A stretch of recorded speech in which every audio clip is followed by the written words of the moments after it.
Welcome to M B academy. आज की इस वीडियो के अंदर हम सी प्लस प्लस में एक बड़ा कमाल का प्रोजेक्ट बनाने वाले हैं। ये प्रोजेक्ट भी एक गेम का प्रोजेक्ट है और आपको ये बनाते हुए काफ़ी ज़्यादा मज़ा आने वाला है। इस गेम का नाम है मैथ गेम। ये मैथ गेम किस तरह की गेम है? इसमें आपसे कुछ मैथ के क्वेश्चंस पूछे जाएंगे, यानी कि आपसे पूछा जाएगा कि 22 प्लस 83 कितना होता है, या फिर इस तरह के कुछ मिलते जुलते हर ऑपरेशन के क्वेश्चंस आपसे पूछे जाएंगे। तो आपको क्या करना होगा कि आपको करेक्ट आंसर उनका लिखना होगा। अगर आपका आंसर करेक्ट होता है तो आप इस गेम के अगले फेज़ में पहुंच जाएंगे। इस गेम को हम 4 फेजेस में डिवाइड करेंगे। जो इसका पहला फेज़ होगा वो होगा हमारे पास जो एडिशन का फेज़ है, जिसमें आपसे एडिशन के क्वेश्चंस पूछे जाएंगे। अगर आपने उनका क्वेश्चन का आंसर ठीक दे दिया तो फिर आप अगले फेज़ यानी कि सब्ट्रैक्शन के फेज़ में चले जाएंगे।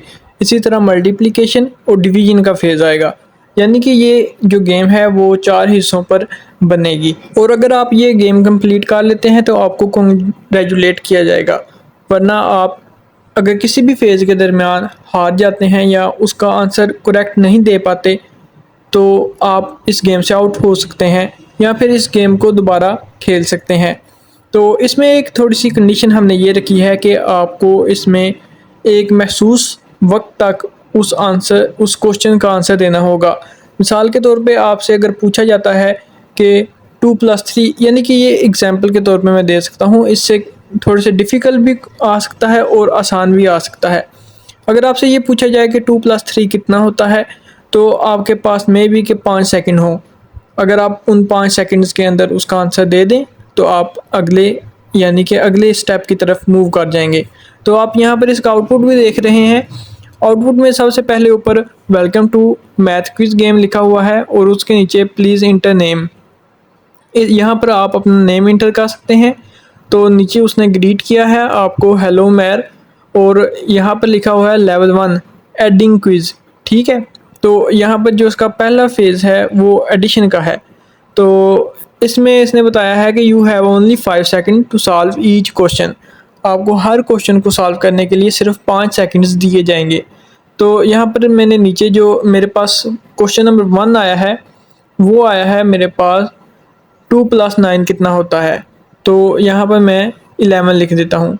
तो नीचे इसने गुड मुझे यानी कि कॉन्ग्रेचुलेट किया है क्योंकि मेरा आंसर यहाँ पर करेक्ट था। अब क्वेश्चन 2 में यहाँ पर मेरे पास आया है 11+16 कितना है। तो 5 सेकंड के अंदर मैंने इसको 27 इसका आंसर लिख दिया है। अब मैं आपको टाइम आउट होने पर बताता हूँ कि टाइम आउट होने पर इसका क्या रद्द अमल आएगा। तो नीचे हमारे पास क्वेश्चन 28+22 है। तो मैं वेट करता हूँ। तो ये मेरा टाइम आउट हो चुका है। यहाँ पर नीचे लिखा हुआ है गेम ओवर। तो इसने नीचे मुझे अपना इस गेम का स्कोर बता दिया है क्योंकि मेरे 2 आंसर्स ठीक थे और मेरा एक जो था वो मैंने डिले कर दिया है। डिले करने की वजह से मेरे पास यहाँ पर इसने ईच जो आंसर है उसके 10 मार्क्स लगाए हैं और मुझे इसने 20 मार्क्स दिए हैं। तो नीचे इसने बता दिया है नेम, स्कोर और इस तरह का, और हाई स्कोर मेरे ख्याल से इधर 97 इसने लिखा हुआ है, जो कि किसी पहले प्लेयर ने इसको खेला होगा। तो चलिए अब हम इस गेम की इम्प्लीमेंटेशन करते हैं। तो कोडिंग करने के लिए यहाँ पर मैं डेव सी प्लस प्लस का इस्तेमाल करूँगा। आप किसी भी IDE का इस्तेमाल कर सकते हैं। तो मैं यहाँ पर सबसे पहले Dev C plus plus open कर लेता हूँ। तो ये मेरे पास Dev C plus plus open हो चुका है। अब यहाँ पर मैं एक नया प्रोजेक्ट बनाता हूँ। नया प्रोजेक्ट बनाने के लिए मैं Ctrl+N दबाता हूँ। तो आप देख सकते हैं कि ये मेरे पास एक नया प्रोजेक्ट के लिए कोडिंग के लिए विंडो ओपन हो चुकी है। अब यहाँ पर मैं सबसे पहले जो मेरे इस प्रोग्राम में इस्तेमाल होने वाली हेडर फाइल्स हैं वो लिखूँगा। तो आप देख सकते हैं कि मैंने यहाँ पर कुछ हेडर फाइल्स लिख दी हैं, जिनमें से सबसे पहली जो हेडर फाइल है वो IOStream की हेडर फाइल है, जिसको आप बहुत अच्छी तरह जानते हैं। इसको मैंने हर वीडियो में बहुत ही डिटेल के साथ एक्सप्लेन किया है। अब मैं इसको एक्सप्लेन नहीं करूँगा। नीचे जो हेडर फाइल है वो windows.h की है। windows.h की जो हेडर फाइल है उसको हम, क्योंकि हम आप जानते हैं कि हमने डिले अपनी इस गेम में यूज़ करना है, तो डिले के लिए स्लीप का फंक्शन लाजमी होता है। तो जो स्लीप का फंक्शन है वो windows.h के अंदर आता है। उसके नीचे जो मैं हेडर फाइल इंक्लूड करूँगा वो सी मैथ की है, क्योंकि हमारी ये जो गेम है ये मैथ के ऊपर बेस्ड करती है, तो उसके लिए हमारे पास ये लाइब्रेरी होना लाजमी है। इसके बाद नीचे हमने टाइम डॉट एच की लाइब्रेरी की है कि हमने क्योंकि टाइम के साथ इसको एक कंपेयर करना है, हर आंसर को टाइम के हिसाब से टाइम पर उसको सबमिट कराना है, तो इसके लिए हमने यहाँ पर टाइम डॉट एच की लाइब्रेरी इस्तेमाल की है। अब नीचे कोनियो डॉट एच है। कोनियो डॉट एच भी बहुत फेमस लाइब्रेरी है, ये सी में भी बहुत इस्तेमाल होती आई है। तो इसको हम अपनी जो गेम की स्टेट है उसको होल्ड करने के लिए इस्तेमाल ज़्यादातर करते हैं, क्योंकि इसके अंदर जो गेट सी एच और गेट सी एच ई के फंक्शन हैं वो इसी काम के लिए इस्तेमाल किए जाते हैं। इसके बाद जो नीचे वाली लाइब्रेरी है वो है एफ स्ट्रीम। एफ स्ट्रीम जैसा कि आप जानते हैं, आपने फाइल हैंडलिंग भी सी प्लस प्लस में की होगी। तो एफ स्ट्रीम क्या है, ये फाइल हैंडलिंग के लिए इस्तेमाल होती है। जैसा कि मैंने गेम खेलते वक्त आपको बताया था कि किसी ने पहले ही 97 स्कोर बनाया हुआ है, यानी कि मेरे से हाईएस्ट स्कोर किसी ने बनाया हुआ है। तो वो हाईएस्ट स्कोर ये किस तरह स्टोर होगा, कि वो किसी फाइल के अंदर ही स्टोर होगा। तो उसके लिए नीचे हमने एफ स्ट्रीम की जो लाइब्रेरी है वो इस्तेमाल की है। इसके बाद स्ट्रिंग, जो कि मेरा, क्योंकि मैंने नेम एज अ स्ट्रिंग लेनी है तो उसके अंदर जो गेट लाइन वगैरह के फंक्शंस होते हैं उसके लिए मैंने यहाँ पर स्ट्रिंग की है। आईओ मेन आईपी, ये लाइब्रेरी किस लिए इस्तेमाल होती है इसको हम अपने इस प्रोग्राम के दौरान ही देखेंगे। और नीचे C S T D I O, इसको भी हम अपने प्रोग्राम में कोडिंग के दरमियान देखेंगे कि इसमें कौन से फंक्शन इस्तेमाल किए जाएंगे।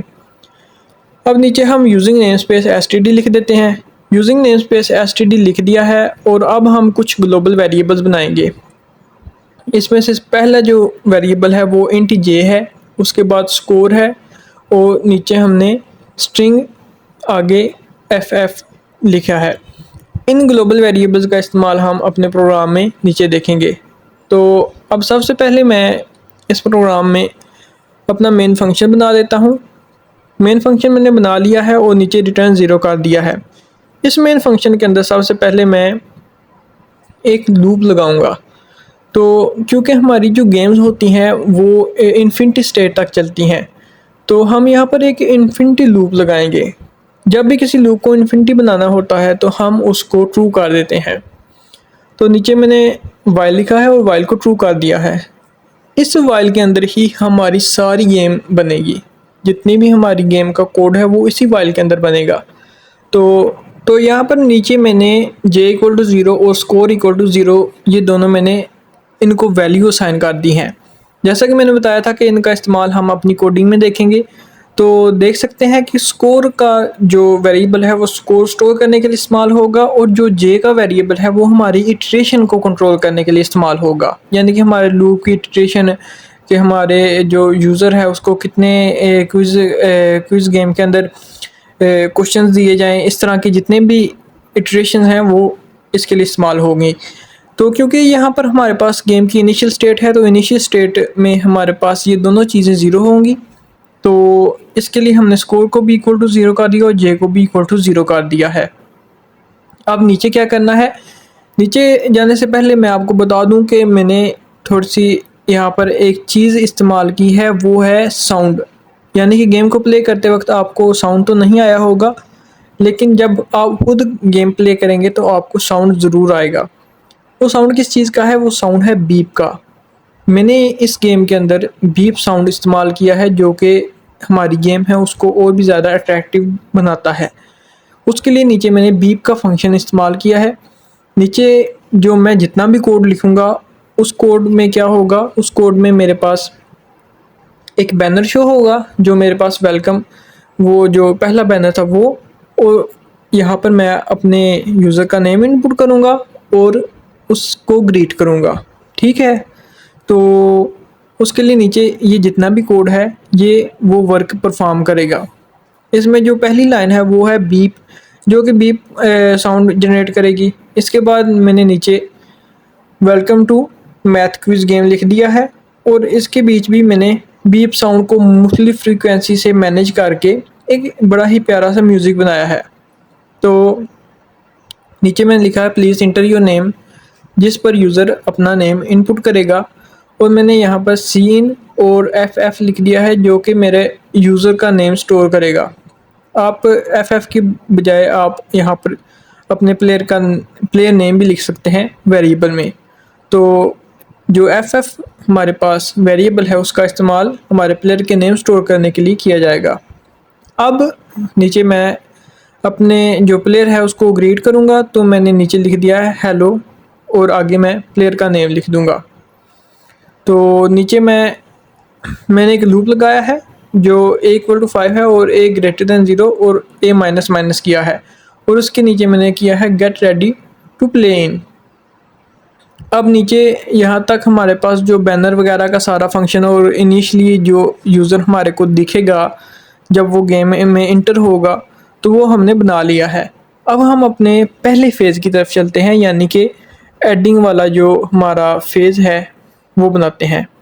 तो लेवल 1 बनाने के लिए नीचे मैंने सी आउट लेवल 1 लिख दिया है और आगे लिखा है adding quiz, you have only 5 seconds. तो ये जो बीप के फंक्शन हैं इनको मैं ज़्यादा तो एक्सप्लेन नहीं करूँगा, ये बस गेम को अट्रैक्टिव बनाने के लिए इस्तेमाल किए गए हैं। अब मैं अपने जो लेवल 1 है उसमें सबसे पहले एक लूप लगाऊंगा। लूप में लगाऊंगा इंट i=1 से लेके i<=5 तक। ये मैंने इसलिए किया है कि मेरा जो यूज़र है या प्लेयर है उससे 5 क्वेश्चंस पूछे जाएंगे। अगर वो पहले क्वेश्चन का आंसर ठीक दे देता है तो उसको नेक्स्ट क्वेश्चन पर मूव किया जाएगा, इसी तरह नेक्स्ट क्वेश्चन पर मूव किया जाएगा और जो हमारा लास्ट क्वेश्चन होगा वो 5वां क्वेश्चन होगा। तो ये लूप इसके लिए इस्तेमाल होगा।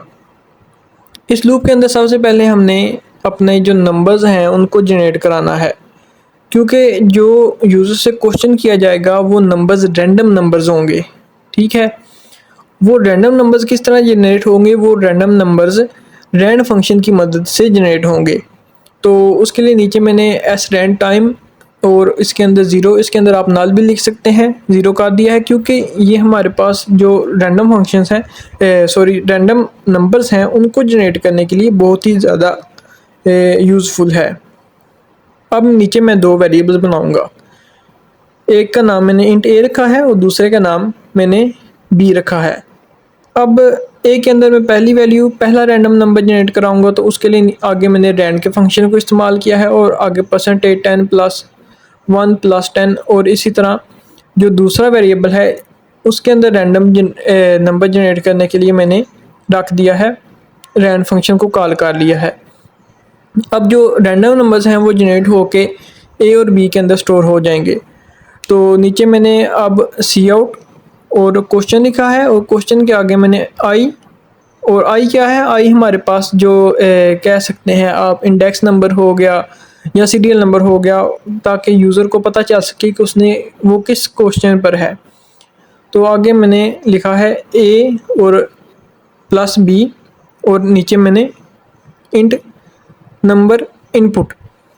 अब नंबर इनपुट के अंदर मैं अपने यूज़र से नंबर की इनपुट लूँगा।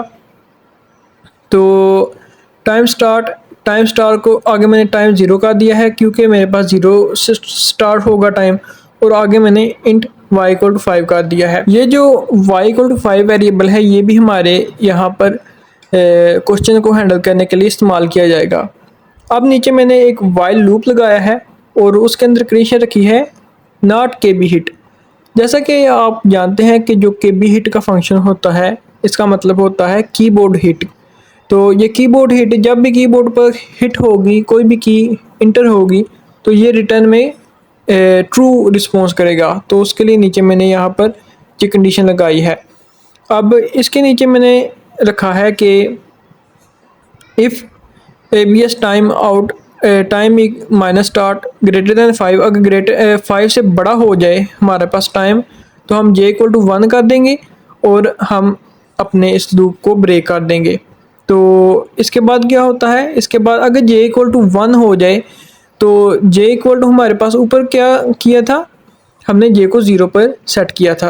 अगर j हमारे पास 1 हो जाए तो हम क्या करेंगे, सी आउट लिखेंगे और आगे टाइम्स आप लिख देंगे। हमारे पास हमारा जो यूज़र है उसका टाइम ओवर हो चुका है आंसर का, तो वो हम लिख देंगे और नीचे j=2 कर देंगे। एल्स अगर ये नहीं होता तो फिर क्या करें? तो फिर हम यहाँ पर सीन और नंबर इनपुट करेंगे और यूज़र से नंबर जो है उसका आंसर इनपुट करेंगे।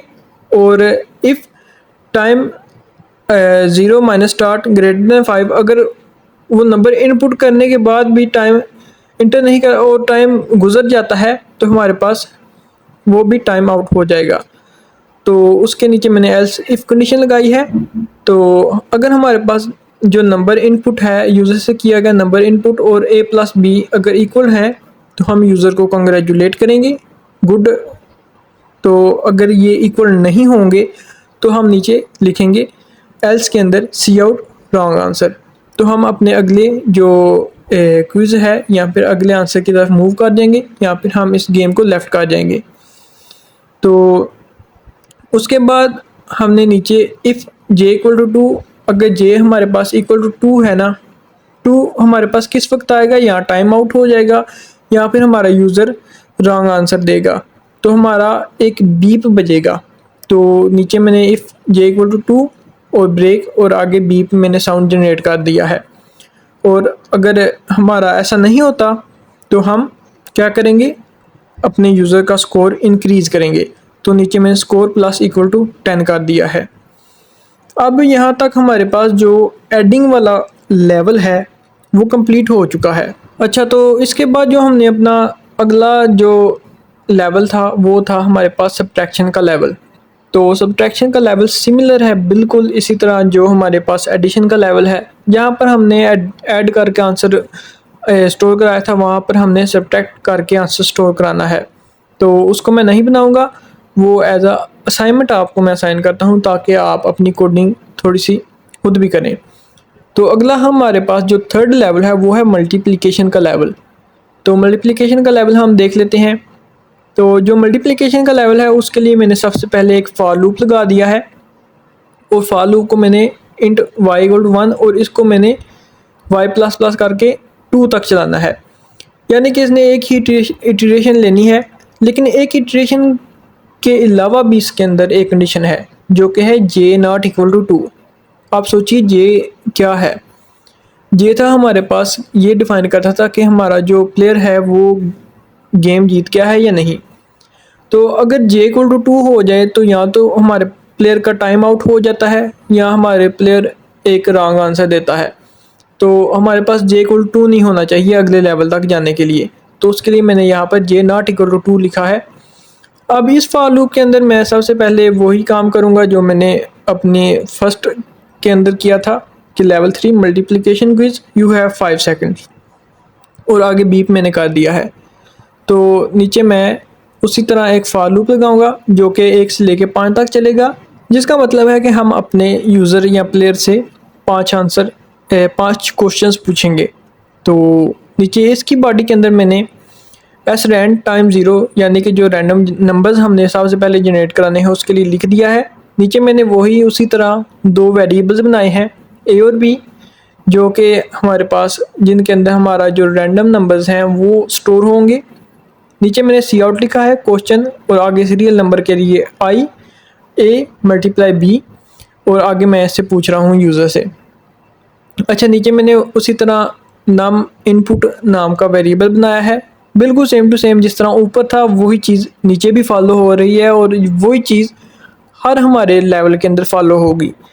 तो टाइम स्टार्ट टाइम को हमने 0 से स्टार्ट किया है, आगे इंट y इक्वल टू 5 वही चीज़ और नीचे उसी तरह का वाइल लूप के भी हिट की कंडीशन के साथ लगा दिया है। और अगर हमारे पास टाइम आउट हो जाए j इक्वल टू 1 और j इक्वल टू 1 हो तो हमारे पास सेम टू सेम जो ऊपर जितना भी ऊपर हमने काम किया है वही किया है। इसमें डिफरेंस क्या है? इसमें डिफरेंस है नीचे मैंने जो लिखा है एल्स इफ नाम input equal to A multiply B B, यानी कि ऊपर हमने यहाँ पर ऊपर हमने ऐड किया था, नीचे हम मल्टीप्लाई कर रहे हैं। अगर मल्टीप्लाई करके आंसर हमारा सही आ जाता है तो हम उसको ग्रीट करेंगे गुड आंसर, और अगर वो सही नहीं आता तो हम j इक्वल टू 2 करके रॉन्ग आंसर सेट कर देंगे। और इसी तरह हम अपने प्लेयर को स्कोर देंगे, स्कोर प्लस इक्वल टू 10, और अगर हमारे प्लेयर ने आंसर ठीक दे दिया तो हम उसको स्कोर देंगे, वरना हम उसको गेम से आउट कर देंगे, यानी कि उसको गेम दोबारा खेलनी पड़ेगी। तो ये था हमारे पास थर्ड लेवल। तो अगला जो हमारे पास लेवल है, फोर्थ लेवल, वो है डिवीजन का लेवल। तो जो डिवीजन का लेवल है वो भी सेम इसी तरह का लेवल है। तो जिस तरह मैंने आपको सब्ट्रैक्शन का लेवल एज असाइनमेंट दिया था, इसी तरह मैं आपको डिवीजन का लेवल भी असाइनमेंट देता हूँ। तो ये जो फॉर लूप के ऊपर हमने कंडीशन लगाई थी वो सबके लिए सेम रहेगी सिवाय पहले के लिए। तो इसलिए मैंने आपको ये जो तीसरा हमारे पास लेवल है वो करके बताया है। तो इस तरह हमारे पास ये गेम कंप्लीट हो चुकी है। मुझे उम्मीद है कि आपको ये वीडियो बहुत पसंद आई होगी। अगर आपको ये वीडियो वाकई पसंद आई है और आप इस तरह की मज़ीद वीडियोस देखने चाहते हैं तो आप इस चैनल को सब्सक्राइब कर सकते हैं और बेल आइकन के बटन को दबा सकते हैं। शुक्रिया, अल्लाह हाफिज़।